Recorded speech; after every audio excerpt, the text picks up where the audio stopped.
Now, your Alaska Link weather for Anchorage and South Central.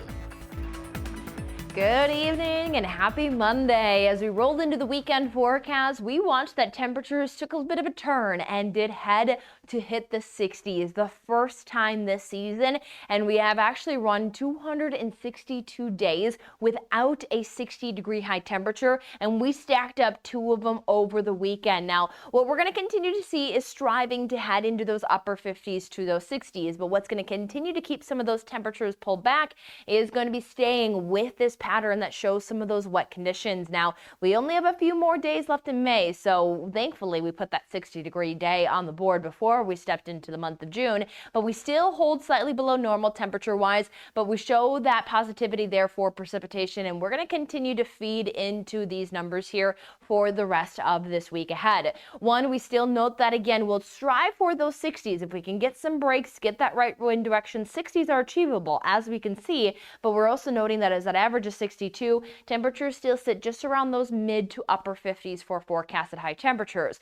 And we also note that rainmakers will continue to stay possible throughout the next 7 days. What we're noting is that there is a very slow moving weather pattern in place, and that's allowing for these possibilities of rain chances to move through. Now, they're possible, not promised, meaning that there will be some dry days, but there will be some days that we're stuck underneath those overcast skies with some of those shower chances. Now, some breaks in the clouds possible, and if we can get that sunshine again in the right direction, we'll try for some more of those 60s. And then as we roll through the end of the week, note that we may be talking about a stronger system possible towards the end of the week into the weekend, something that we're still keeping a very close eye on.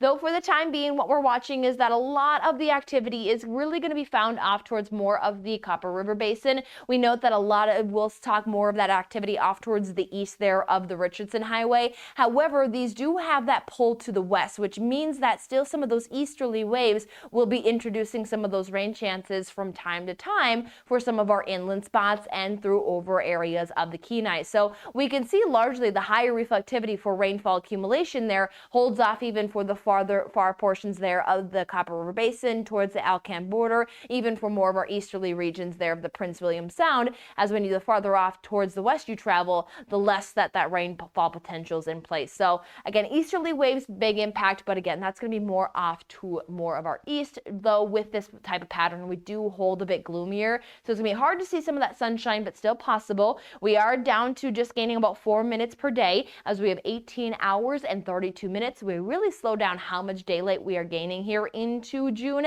but we still watch that it climbs, as we are noting that the end of May comes on Friday, as we stay underneath these little isolated spots of some showers and some breaks in the cloud cover before we'll be keeping an eye on that potential weekend system.